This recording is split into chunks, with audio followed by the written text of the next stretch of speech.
Donc l'étude aujourd'hui porte sur la Teshuvah. Nous sommes entre Rosh Hashanah et Kippour.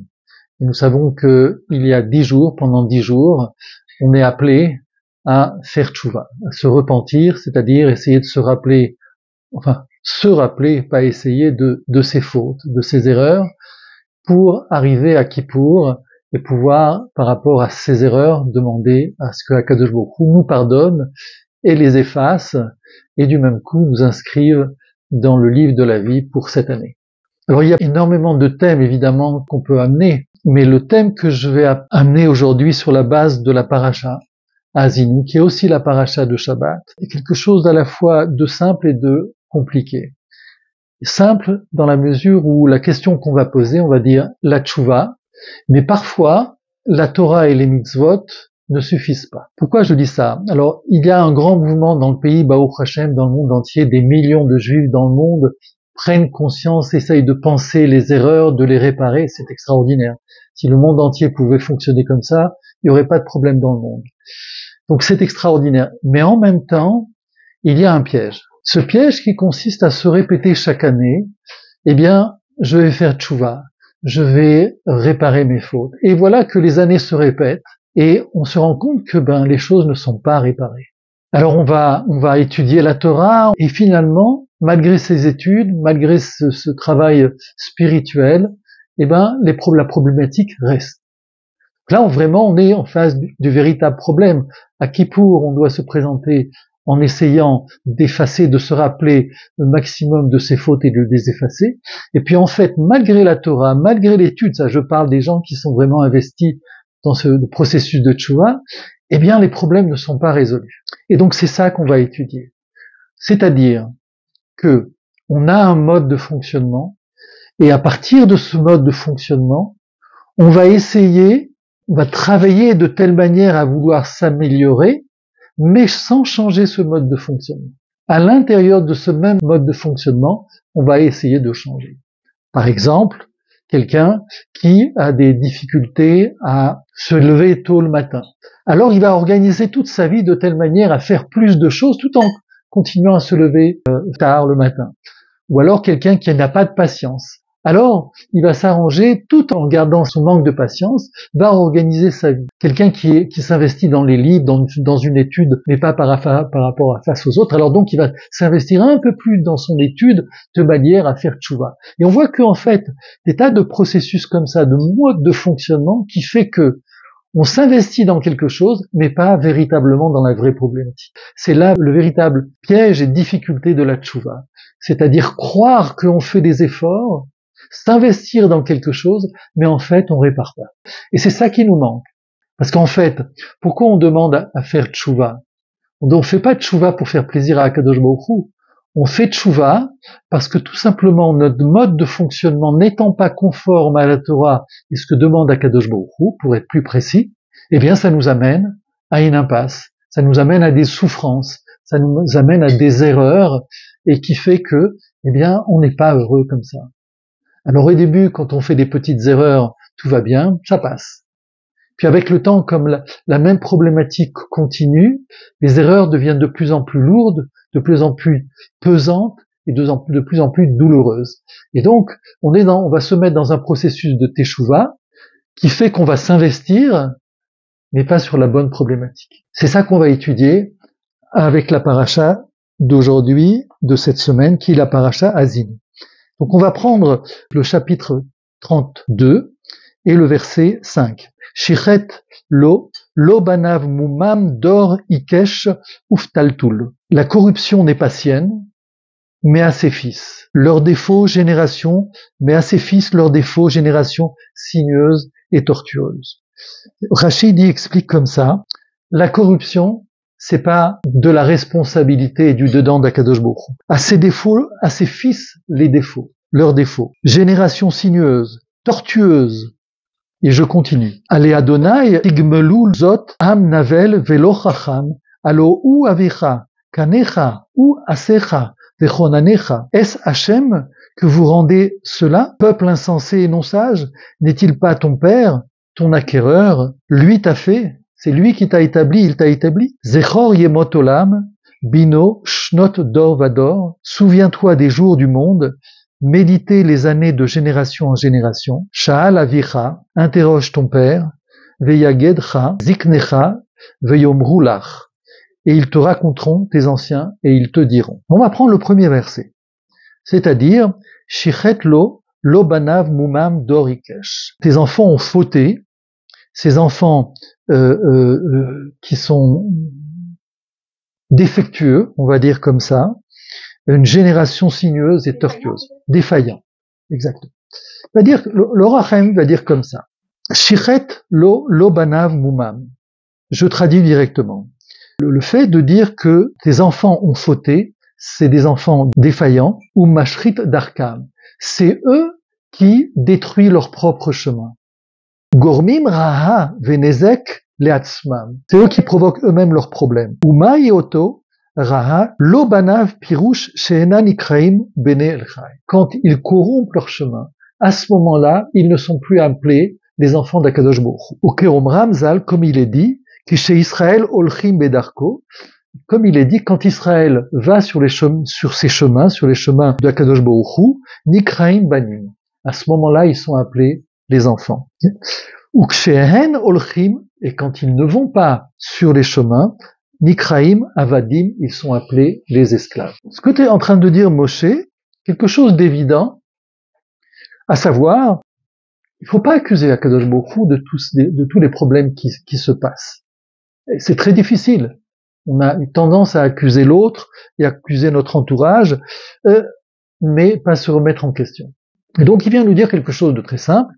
Tous les problèmes que vous avez, et ça c'est difficile à aussi entendre, tous les problèmes que vous avez, c'est parce que c'est vous qui les engendrez. Ne mettez pas la responsabilité sur Akadosh Baruch Hu. Attendez. Non. On parle de manière très générale. Ça peut être pris sur le plan singulier de la personne ou sur le plan collectif. Les problèmes, après chacun va les analyser, mais les problèmes sont la conséquence de notre comportement. Il ne faut pas chercher ailleurs. C'est ce que je suis en train de dire. Ne cherche pas de raison chez Akadosh Baruch Hu ou entre guillemets chez les autres. Les problèmes sont chez toi. Si on parle du collectif, les problèmes sont chez nous. À partir de là, on voit que la possibilité de tchouva s'ouvre. Quand on est sur notre chemin, celui qui conduit à notre épanouissement, celui qui conduit à notre bien-être, à notre bonheur, nous sommes appelés les enfants d'Akadosh Baruch Hu. Parce que tout simplement, ce que demande Akadosh Baruch Hu, et ce que fait Akadosh Baruch Hu dans ce monde, c'est que distribuer le bien. Il amène le bien, il donne la vie, il donne les bénédictions dans ce monde, il donne la pluie, il ne fait que donner du bien. Nous, dans la manière dont on prend les choses, on les abîme. Donc, faut pas chercher les problèmes ailleurs. Parce que chercher les problèmes ailleurs ne va pas nous aider à les résoudre. Il faut les chercher, les problèmes, en soi-même.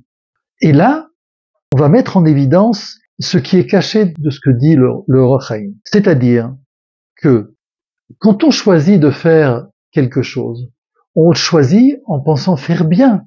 Ça n'existe pas, d'une manière générale, on va dire comme ça n'existe pas quelqu'un qui choisit dans l'idée de se faire du mal. On choisit dans l'idée de se faire du bien.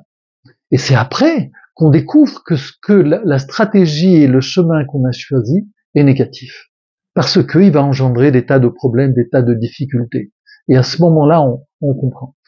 Mais quand le Rachem dit qu'on génère nos propres problèmes, ça veut dire que c'est dans notre façon positive de voir la réalité, de vouloir faire le bien, qu'en fait, derrière cette démarche-là, on engendre les problèmes. C'est-à-dire que dans ce qu'on va appeler ce qui est méchant, ce qui est souffrant, ce qui est mauvais, en fait, on a l'habitude, de le présenter comme quelque chose de négatif. Et tout ce qui est négatif, par définition, on s'éloigne. Un homme ou une femme normale, quand elle va découvrir que quelque chose est mauvais, eh bien, il va tout simplement s'en éloigner, il va s'empêcher. La difficulté vient quand ce que l'on appelle le mauvais, en fait, à nos yeux, il est bon. C'est là la véritable difficulté. Parce qu'à ce moment-là, c'est ce qu'on appelle l'angle mort.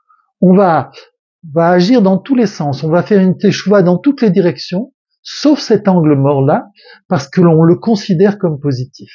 Et parce qu'il est positif, on va le protéger, on va l'encourager, on va le développer.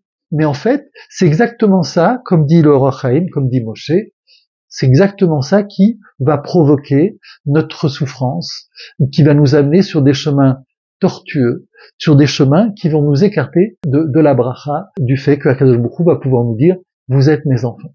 Je continue. Donc il dit ensuite, à partir de là, quand il y a une certaine prise de conscience d'une certaine problématique, là aussi une deuxième tentative, c'est d'écarter le problème, en particulier sur Akadosh Baruch Hu. C'est pour ça que le texte va dire Aladonai tigmuluzot am navel, les problèmes, vous allez les mettre sur le dos d'Akadosh Baruch Hu, peuple stupide et pas sage. Allo ou avira, mais c'est ton père. Kanecha, c'est lui qui t'a acquis, c'est lui qui t'a créé. Ou asecha, vechonenecha, c'est lui qui t'a créé et qui t'a entre guillemets nommé, qui t'a donné un projet en toi. Le nom, par définition, c'est le fait, c'est l'identité. On va faire retomber la responsabilité sur Akadosh Baruch Hu. Ça n'a pas de sens. Donc, on va devoir se rendre compte du bien que nous donne Akadosh Baruch Hu. Quel est ce bien que Akadosh Baruch Hu nous donne et que l'on ne réalise pas et qui fait que ça nous fait du mal? C'est-à-dire qu'au lieu de s'enrichir de ce que l'on a, on s'appauvrit de ce que l'on n'a pas. Parce que de toute façon, on n'arrivera pas à garder quelque chose qui ne nous appartient pas. C'est comme quelqu'un qui essaye d'attraper de l'eau. Ses mains ne sont pas faites pour attraper l'eau. Ses mains sont peut-être faites pour attraper du sable, mais pas l'eau. Et on est tous différentes personnalités, qui fait que on doit s'occuper de préserver ce que l'on a. Et il dit comme ça. Vaya sotanu kli raou lekabel nevoa. C'est-à-dire qu'en fait, dans la création d'Akadosh Baruch Hu, dans la création du peuple d'Israël, nous sommes appelés à être des prophètes. Rien que ça. Akadosh Baruch Hu nous donne une dimension supérieure. C'est celle qui consiste à pouvoir partager la présence d'Akadosh Baruch Hu. C'est quelque chose qui est difficile à percevoir, mais l'homme est en mesure, Israël est en mesure de partager à la fois la présence matérielle de ce monde et la grandeur des mondes spirituels et des mondes supérieurs. Mais c'est pas tout. Le Or HaChaim explique que c'est carrément une création nouvelle, Bria Chadasha, le fait d'être prophète. Pourquoi c'est une création nouvelle? Parce que cette création de l'homme prophète n'existe pas vraiment. Aujourd'hui, dans notre monde, elle n'existe pas. Elle a existé dans le passé.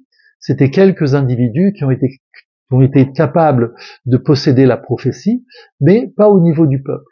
C'est une nouvelle création qui fait que l'homme va s'élever à un cinquième, on dit il y a 5 niveaux d'être. Il y a le niveau minéral, le niveau végétal, le niveau animal et le niveau humain. Il y a un 5e niveau, c'est le niveau de la prophétie. Donc on est amené à atteindre ce niveau-là, mais il y a une deuxième préparation dans cette nouvelle création, c'est que Akadosh Baruch Hu nous a donné toutes les capacités afin de pouvoir recevoir l'être éternel. Par le moyen de la névoie, Nucha les akot bedavar nitzri. On va pouvoir mériter quelque chose qui est de l'ordre de l'éternel. Les akot bo lechaye olam haba. Et c'est ça le olam haba. Et donc on voit que cette capacité de vie éternellement a été donnée déjà à l'homme. Simplement, il doit l'accomplir.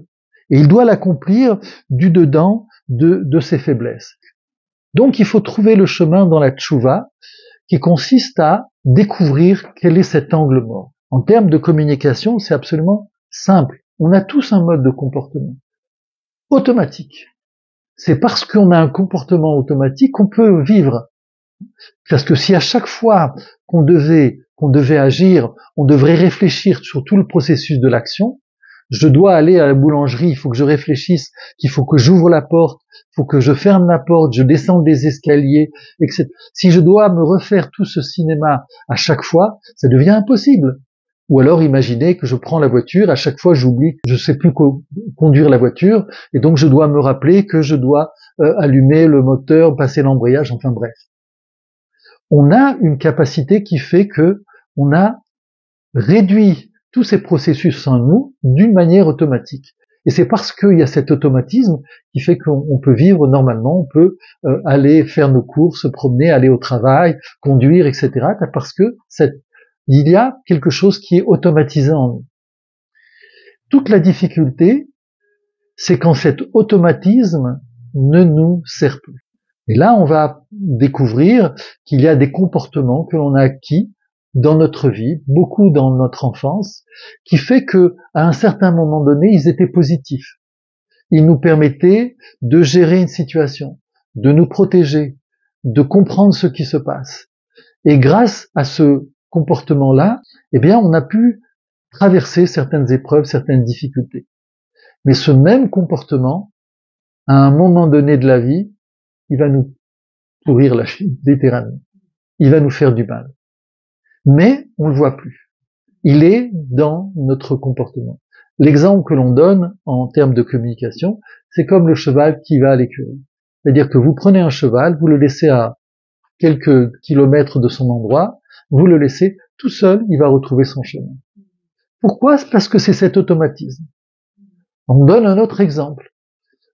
Vous arrivez chez vous, panne d'électricité dans l'immeuble, panne d'électricité dans la maison. Eh bien, vous allez faire tous les gestes exactement comme s'il y avait de la lumière. Parce que vous êtes habitué, vous savez à quel endroit se trouve l'interrupteur, à quelle hauteur se trouve l'interrupteur, de quel côté la porte s'ouvre, en entrant où est-ce qu'il y a l'armoire, la table, etc. et tout. Bref, ce sont des automatismes qui nous permettent de fonctionner. Mais ces automatismes peuvent se retourner contre nous. Et c'est là où il y a la difficulté de la tchouva. Parce qu'on va se mettre dans une bonne intention pour réparer les choses, pour être bon avec nous-mêmes, pour être bon avec les autres, mais en fait, au bout du compte, on va faire du mal. Et c'est là le véritable drame auquel on fait face. Et donc, on va suivre avec le Orach Chaim comment on peut sortir de cette impasse. Zechor Yemot Olam. Rappelle-toi les jours du monde. Binu Shnot Dor Vador. Sha'al Avicha Veyagetcha, Ziknecha Veyomrula. Méditez les années de génération en génération. Interroge ton père et il te racontera, tes anciens et ils te diront. Quel est le processus ici? Le processus, c'est le processus de la mémoire. Zechor Yemot Olam, c'est se rappeler les jours du monde. Comment je peux me rappeler les jours du monde? Méditer les années de génération en génération. Comment je peux méditer sur les années de génération en génération? Je peux méditer sur ma génération. Mais là, on va voir, il y a deux préoccupations. La première, c'est d'aller rechercher dans la mémoire du monde.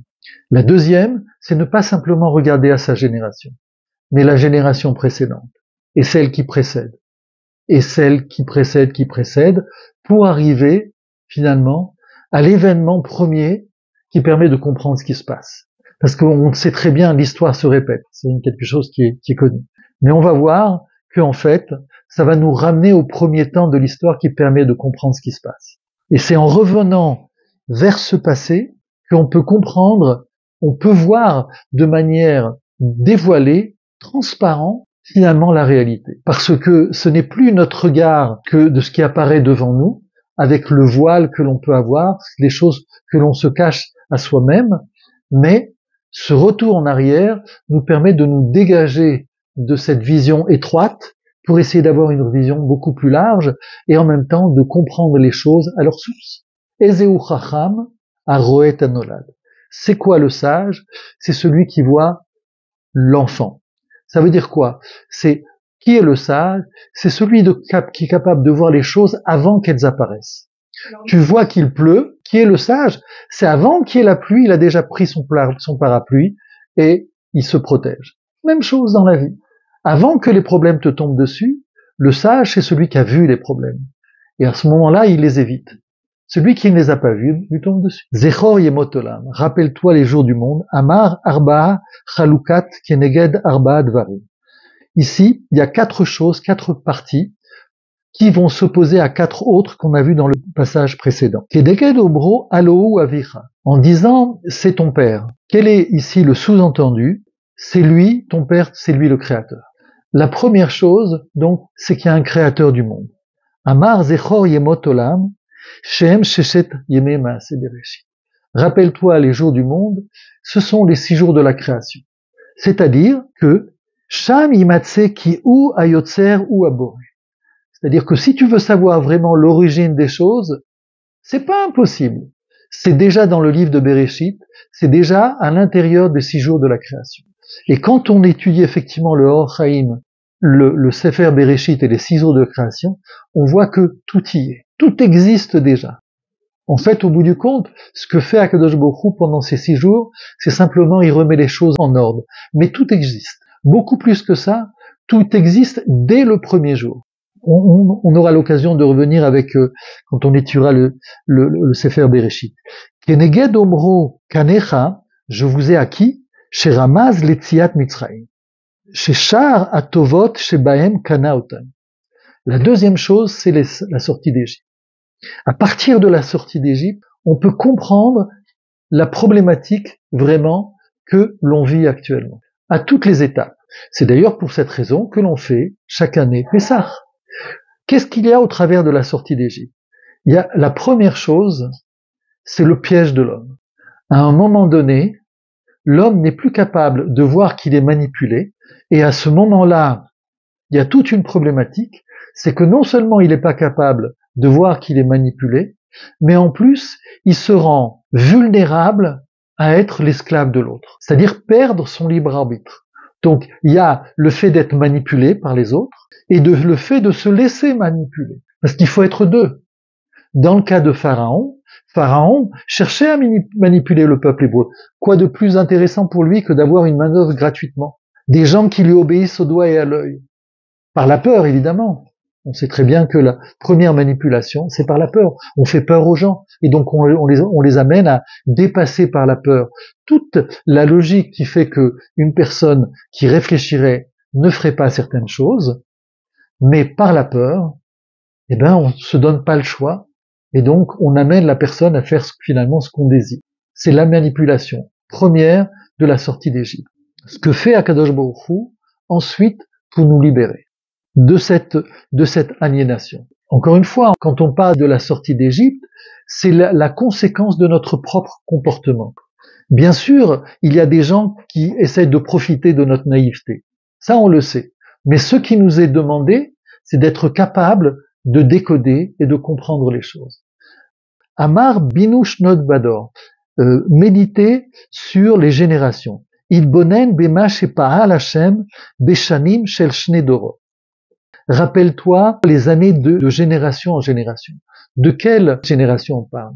On parle de la première génération, celle que Akadosh Baruch Hu a tirée de l'impossible enfer, de l'impossible prison qu'était l'Égypte. C'est-à-dire de quelque chose qui nous semble impossible, c'est ça qu'il faut essayer d'imaginer, c'est de là qu'on va sortir. Donc, pour résumer, nous nous mettons dans une situation impossible, parce qu'on aurait pu choisir une autre voie, mais en se mettant dans cette situation impossible, Akadosh Baruch Hu intervient là. Il intervient et c'est ça le processus de la libération. C'est-à-dire, il vient nous dire, je sais que le monde a un certain mode de fonctionnement qui fait qu'il amène à l'esclavage. C'est ce qui se passe. Mais sachez que vous êtes mes enfants et qu'à partir de là, le monde n'est pas abandonné. C'est moi qui dirige le monde. Ce sont pas d'autres forces, ce sont pas d'autres hommes, ce sont pas d'autres puissances. C'est moi qui dirige le monde. C'est là la leçon que va apprendre Pharaon et que les Béné Israël vont apprendre. Que Akadosh Baruch Hu dirige le monde derrière toutes les forces qui nous semblent impossibles. Là, j'entendais, maintenant on nous parle de l'intelligence artificielle et les grands du monde commencent à s'inquiéter parce qu'ils se disent que c'est tellement puissant que ça va limiter la liberté, le libre arbitre des hommes, puisque maintenant il va y avoir des machines qui vont penser beaucoup plus rapidement et beaucoup plus précisément que les hommes. Donc ils vont prendre la place des individus et on va finir par perdre notre libre arbitre. Eh bien, devant toutes ces forces, c'est ça la sortie d'Égypte. C'est-à-dire, Akadosh Baruch Hu est là, nous attend pour qu'on veuille bien sortir d'Égypte. et ne pas se morfondre et de s'abreuver d'un certain pessimisme, une tragédie qui finalement n'emmène qu'à la destruction. Nous sommes là pour dire que non. Akadosh Baruch Hu intervient dans l'histoire, aussi tragique qu'elle peut nous apparaître. Akadosh Baruch Hu vient nous sortir de là. Mais pas seulement. C'est-à-dire que c'est pas seulement qu'il vient nous sortir d'Égypte, nous sortir de cet esclavage, il vient nous amener à reprendre notre hauteur, c'est-à-dire à nous défaire de cette aliénation, à reprendre tout cet oxygène intérieur spirituel, physique, qui fait que l'homme va retrouver sa stature et qui va pouvoir se retrouver devant le Har Sinaï, qui va pouvoir recevoir la Torah. Et on n'était plus capable de sortir. Cette fois-ci, je pensais qu'on n'attendait pas qu'Hachem. Je vais répondre à la question concernant Amalek et concernant le mal. C'est-à-dire que, à savoir, il faut évidemment regarder et voir le mal pour pouvoir le traiter. Comme dans tout problème, si on voit pas un problème, comment on veut traiter le problème? Et c'est bien la question dont on parle depuis le début, c'est-à-dire il y a des choses qui nous sont cachées dans notre mémoire, que l'on ne veut pas voir, que l'on a peur de voir, et par conséquent, on les gère pas. C'est ce qu'on appelle l'angle mort. Maintenant, concernant le mal, alors, comme on l'a vu dans les précisions de Or Chaim, il y a différentes étapes. Or Chaim d'expliquer d'or va d'or, de voir les générations, de quelle génération. On parle de la génération de la sortie d'Égypte. Et il y a bien des étapes dans la sortie d'Égypte qui correspondent à des étapes de traiter les problèmes. On ne traite pas les problèmes de manière anarchique ou de manière désordonnée. Il y a un ordre d'apparence des problèmes et la façon dont gérer les problèmes. Et donc le premier problème à gérer lors de la sortie d'Égypte, c'est la sortie de l'esclavage, la sortie de l'aliénation, la sortie du joug des nations. Ensuite, après, quand les Bnei Israël sortent d'Égypte, apparaît la guerre contre Amalek. On va en parler. La première chose qu'il faut bien se retenir, c'est qu'il y a des étapes. À savoir donc que l'étape qui concerne à se battre contre Amalek, contre le mal que représente Amalek, est dans une seconde étape.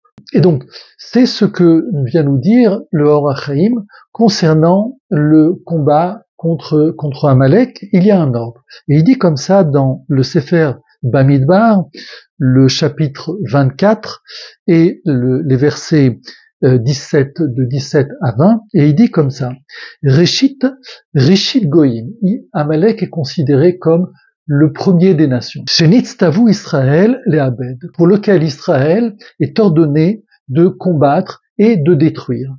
Lo nitzevu trila ela al Amalek. Ce commandement n'est précisé que pour Amalek. Il y a une créature particulière dans le monde qu'il faut détruire. Sheken ktiv Ktov zot zikaron vechule machu emchet et zecher Amalek, comme il est dit dans Shemot, rappelle-toi, tu te rappelleras qu'il faut effacera le souvenir de Amalek. Ze aya samuch letziat Mitzrayim. Ceci est connecté à la sortie d'Égypte, c'est-à-dire après la sortie d'Égypte. L'ordre de détruire Amalek vient en second. Quand Israël est sorti d'Égypte, Amalek est tombé sur les Bnei Israël. On va discuter. Shaoul asabo mashéasa. Shaoul, le roi Shaoul, qui s'est battu contre Amalek, il a fait ce qu'il a fait.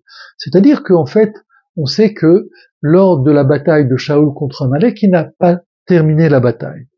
Bimé Mordechai asu bo Israël mashéasu. Même chose, du temps de Mordechai, Israël a fait ce qu'il devait faire. Mais on sait que il n'a pas finalisé le travail. Je rentre pas dans les détails. Ve'amar ve'acharito. Et ensuite, il y a marqué acharito, c'est-à-dire à la fin. Pirouche, lo ya'amod perek sof akilayon ela ade ovad. C'est-à-dire que le commandement de détruire Amalek ne se fait que à la fin. Pirouche, c'est-à-dire Ad shemelech HaMashiach et Abed Haoumot, jusque le roi, le Messie, ce qui représente, là aussi on ne va pas rentrer dans les détails, ait combattu les nations. Après qu'il ait combattu les nations, Az tiye acharito shel Amalek leachrit. Alors seulement après, il y aura la mitzvah de détruire Amalek. Je rentre pas dans les détails de qui est Amalek. Sachez que il y a, comme dans toute chose, à un moment donné, il n'y a pas à soigner, il y a à détruire. Le cancer, on ne soigne pas le cancer, il faut détruire, retirer complètement le cancer de la personne, sinon il revient et il revient. On ne va pas rentrer ici dans les détails. Ce qui se passe, c'est donc que Amalek est une entité bien différente du combat que l'on a d'autre part contre les nations. Ensuite, le combat contre Amalek, c'est justement le combat contre la peur, c'est-à-dire contre quelque chose que l'on ne voit pas. On a compris que la manière de manipuler des personnes, manipuler même une nation, une collectivité, c'est par la peur. Pourquoi ? Parce que la peur n'est pas reliée à toute notre logique, tout notre entendement, qui fait que quand on essaye de nous manipuler, on réfléchit et par logique, on ne se laisse pas influencer. La grande manipulation, c'est celle qui consiste à toucher la peur des personnes, et à ce moment-là, cette peur traverse toute notre logique, fait qu'on agit comme on nous le demande. Par exemple, la peur de mourir, la peur de perdre son argent. À ce moment-là, il n'y a plus de questions, on se pose plus de questions, on se protège. C'est l'angle mort aussi. C'est-à-dire, la peur, c'est la façon de piéger la personne dans son angle mort, c'est-à-dire celle de perdre la chose la plus vitale pour lui. Et c'est bien dans cette perspective qu'apparaît Amalek. Israël sort d'Égypte, est en chemin dans le désert, et il est encore comme un enfant dépouillé, sans ressources, sans moyens, sort de l'esclavage, il n'est pas en mesure de se battre. C'est à ce moment-là que Amalek tombe sur Israël, dans un moment de faiblesse. Mais surtout, c'est pas un moment de faiblesse qui est au hasard, c'est au moment où Israël perd sa confiance en Akadosh Baruch Hu, bitachon b'Hashem. C'est-à-dire que, alors que Akadosh Baruch Hu sauve Israël d'Égypte, extirpe Israël, un peuple, des millions de personnes de tout un pays, malgré sa faiblesse, malgré son manque de moyens ou de puissance, avec des miracles, c'est-à-dire dans quelque chose qui est extraordinaire que personne ne peut imaginer. Quand cet événement se passe, alors Israël doute. Elle doute de la capacité d'Akadosh Baruch Hu vraiment à nous défendre. C'est ça Amalek. C'est-à-dire que si les Bnei Israël n'avaient pas eu ce doute concernant la capacité d'Akadosh Baruch Hu d'intervenir dans le monde, à ce moment-là, Amalek n'aurait pas eu de force. C'est-à-dire que c'est justement dans la peur que Akadosh Baruch Hu n'est pas capable de nous sauver que là apparaît Amalek. Et on va donner l'exemple le plus évident. C'est l'exemple du roi Shaoul. Vous savez que le roi Shaoul était en guerre contre les Philistins, et à ce moment-là, les Philistins vont mettre au défi Israël de combattre leur champion. C'est donc Goliath, un homme de plus de 2,50 m, 3 mètres, je ne sais pas, et une puissance énorme pour lequel les soldats d'Israël n'étaient pas en mesure de combattre. Et donc, à ce moment-là, Shaoul est coincé et toute l'armée d'Israël est en face de l'armée des Philistins qu'ils peuvent battre, mais voilà, ils ont peur de Goliath. Derrière cette peur de Goliath va apparaître un petit homme qui s'appelle David. Donc un homme qui va défier Goliath avec une fronde. Et évidemment, il va battre, vous connaissez l'histoire, il va battre Goliath. Qu'est-ce qu'il y a derrière ce combat ? Derrière ce combat, il n'y a pas de puissance entre les mains de David. David n'a pas besoin de toutes les forces, de toutes les outils de guerre. Il a juste la fronde. Derrière la fronde, qu'est-ce qu'il y a ? Il y a Akadosh Baruch Hu. C'est-à-dire que c'est parce que David a une confiance totale à Akadosh Baruch Hu. Il sait que la pierre qu'il va lancer va arriver à l'endroit précis qui va faire que Goliath va s'écrouler. C'est pour ça que David n'a pas peur d'Amalek. C'est-à-dire que la peur d'Amalek, la crainte d'Amalek vient du fait que l'on n'a pas confiance à Kadosh Baruch Hu dans le fait qu'il est capable d'intervenir dans notre réalité. Mais si on a cette confiance dans Kadosh Baruch Hu qui est capable d'intervenir dans la réalité, il n'y a pas Amalek. Et vous regarderez dans l'histoire, Amalek apparaît à partir du moment où Israël manque de confiance. C'est pas une force comme toutes les forces des nations pour lesquelles on va se battre. Alors je ne veux pas entrer dans tous les détails de l'histoire, mais il y a encore une fois ici la nécessité de bien mettre en évidence les batailles que l'on a à faire. Il ne faut pas se tromper de bataille dans la vie. Il ne faut pas se tromper aussi de problèmes, parce que c'est ça qui met les personnes dans une impasse. C'est ce qu'on a dit dès le départ. Toute la difficulté, c'est vraiment de voir les problèmes et d'aborder ceux qui sont les plus importants, ceux qui vraiment nous mènent à l'impasse. L'autre impasse, c'est de s'attaquer à des problèmes qui sont secondaires, ou de s'attaquer à des problèmes qui constituent ce qui fait qu'on est dans l'impasse. On a un certain comportement, comme on l'a vu au début dans la vie, qui fait que l'on a des priorités, et on a l'habitude d'affronter les mêmes choses. La difficulté, c'est de sortir de ce comportement que l'on a depuis notre enfance, et de continuer en évitant d'affronter les véritables problèmes. Tout ça, c'est lié évidemment à la peur. La peur, c'est le manque de confiance que la personne en elle-même. C'est une problématique qu'elle traîne de son enfance et qui fait qu'elle ressasse la même problématique. Bon, là, on ne va pas rentrer dans les questions psychologiques, mais encore une fois, il faut remettre les choses en place. Il faut regarder ce qui est vraiment prioritaire dans notre volonté de faire tchouva et de se focaliser sur les grands problèmes. Ceux justement sur lesquels on essaye de se cacher à nous-mêmes et qui nous empêchent vraiment d'avancer et de faire tomber tous les obstacles derrière nous.